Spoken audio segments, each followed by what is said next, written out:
Hi guys, and welcome to my review of Haikyuu chapter 239. I will warn you before I start talking that this is the fourth video in a row that I am filming right now. So, if my mouth and my mind just aren't working well together, that's why. My mind is just not working. Or my mouth. See, this is what I'm talking about.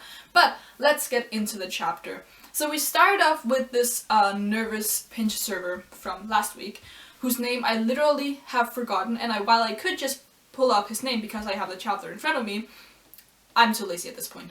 You know who I'm talking about. And basically, his first serve, he fucks it up and serves it right into the head of one of his teammates, and that loses them the set. It makes them lose the set, and Karasuno gets the first set. Obviously, as I said would happen. Obviously I didn't say it would happen in this way because I kind of actually presumed that he would take a point and they would go into a queues and then Karasuno would win pretty quickly after that. But either way, Karasuno won the set, that's all that matters at this point. But we follow this guy a little bit more because when Karasuno and Sukihabara, or whatever it's called, their school, they're kind of halfway through their second set, he gets put back in as a pinch server, and just before he gets out there, their coach is like, okay, so instead of just focusing on what might go wrong, you have to think of it as, well, if you screw up, you're just gonna have to do better next time, and if you get a point, well, you become the hero of the match. So just like focus on all the good things and then work over it, because obviously your teammates are not gonna blame you. Who will blame you though is yourself if you mess up. Although he doesn't say this to the player, but everyone knows it at this point. The people who tend to blame people the most are themselves. Like, a good example is the Shiratori-san match where Tsuki is obviously the hero of the match. Like, without Tsuki they would have lost on the spot. Like, Tsuki just pulled them along in that match.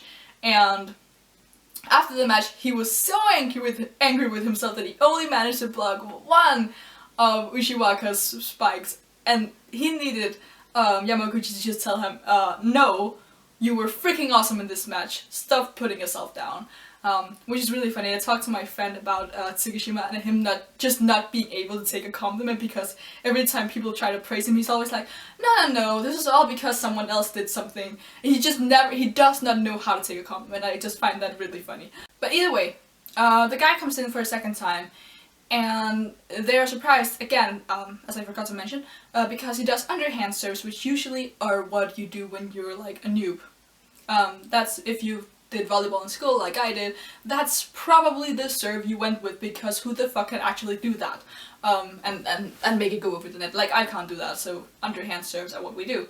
But what he does is not a regular underhanded serve. What he does is a ceiling serve, which basically makes the ball go very, very, very high up, which had it hit the roof, that would have been a point to Karasuno, but because the ceiling is so high, he can do shit like this. And what happens is that because the ball then just comes from above, I don't know how much of my arms you can see, but because it comes from above, they basically get blinded by the lights, and Daichi, who's supposed to receive this serve, he just fails. And as the coach of the other team points out, it's not as if this is a really hard serve to receive, but it's hard if you have zero experience with it, and because almost no one uses this serve anymore, because it is easily dealt with, because it doesn't have the speed or the impact that like a jump serve would have, and it doesn't have the unpredictability that a jump floater serve would have, because it's literally quite easy to predict, and it has no force behind it because it's literally just like woo! It just has gravity working for it, which is not that much when you think about how little it has to fall, and the fact that gravity isn't really that big of a deal sometimes. At least not in Haikyuu, like it's a sport, anime, manga. Gravity means nothing. Either way, it's not a serve that's usually used, and that's why, especially with people or players like the ones in Karasuno who are generally inexperienced because they're just now becoming a powerhouse, they don't really have people who can deal with this kind of thing. They'll probably get adjusted to it quite quickly if this keeps happening, but he can probably take another point or two. I don't think we'll see Yamaguchi taking 5 points from Seijo in their second match. I just burped. I shouldn't say stuff like that, but he can probably take another point. He just, also because now he has the confidence, like he just he just gave his team a point, so now he's obviously like not nervous, or as nervous at the very least. But I quite liked also, just going all around the chapter now, I quite like that we have people in the stands. I believe that it was, I don't know, we have people from the Queen's team, and we have the Nakama people supporter, I believe. They comment on the fact that even though opponent team kind of like failed, they aren't letting the nerves get to them, they're still calm because they know that it doesn't really matter if they're calm or nervous, like they still lost the point, the match, or not the match, the set, oh my god, I can't speak.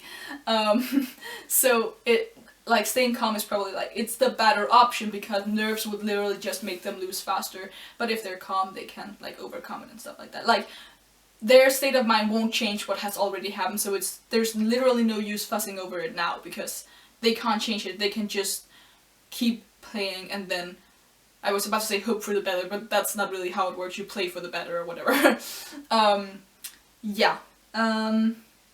Also, lastly, I want to comment on the fact that serves have been really in focus lately. Like, we had Karasuno in the training arc focusing on serves, and I recently rewatched the Shiro Torisawa match, like the entire third season, and we have that great line from Takara Sensei where he says that when like you have blocks evolving, so and therefore you have spikes evolving, spikes evolving and attacks evolving, serves evolving, like all that stuff, like different parts of the sports evolve because of other factors, and I just really like that because that just shows that we still really haven't seen the end of what all of these things can do. So we haven't really seen all that blocking can do, we haven't seen all that spiking can do, and while we have people like Yamaguchi who are really good at the jump floater serve, and Kageyama who's really good at the jump serve, we still haven't seen all kinds of serves because there's still many out there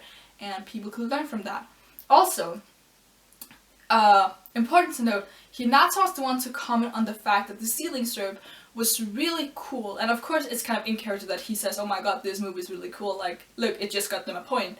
But we need to remember that Hinata, as I've mentioned before, he isn't really good with serves.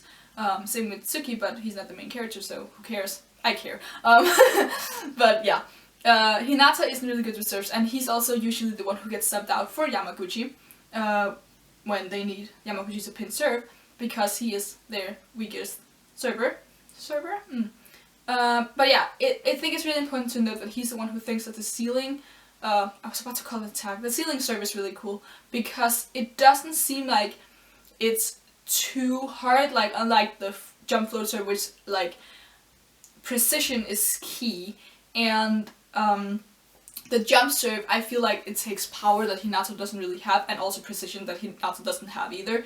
But the ceiling thing is an underhanded serve, which Hinata uses anyway, and if you just like practice it, you can kind of do it okay, I feel like. Like, it's not, I feel like the technicality level isn't as high as with the jump serve or the jump floater serve. So this would be something that Hinata could potentially learn to do, to just improve his serve, because of course they can only sub Yamaguchi in once every set, meaning that Hinata does have to serve sometimes, even if he doesn't want to either serve nor receive, although he has of course been improving in his receives, oh my god. Again, he hasn't quite figured out that the reason that he can't really receive as well as he can is because that he's used to catching the ball and not receiving it, but he'll get there eventually, hopefully in this match, if not, hopefully in the next one, hopefully soon. But I think ultimately that's all I have to say. The commentators again in this chapter were funny because they were like, oh my god, Hinata did that, oh my god, Kageyama did that, oh my god, Karasuno, woo! And they were also like speculating on Nervous Pinch server, like what his point of this was after he hit someone in the head, because they were like, oh, maybe he's just like good defense player and his point of a pinch server wasn't really to make a service ace, but actually just to receive and stuff like that. Turns out it was actually because he could do this serve. But yeah, I'm gonna stop now because as you have probably figured out at this point, my mouth isn't working. I said this. So yeah, you can leave a thumbs up if you like anything that I had to say. Leave in the comments below what you thought of this chapter, and you can subscribe if you want to see more. And until next time, bye.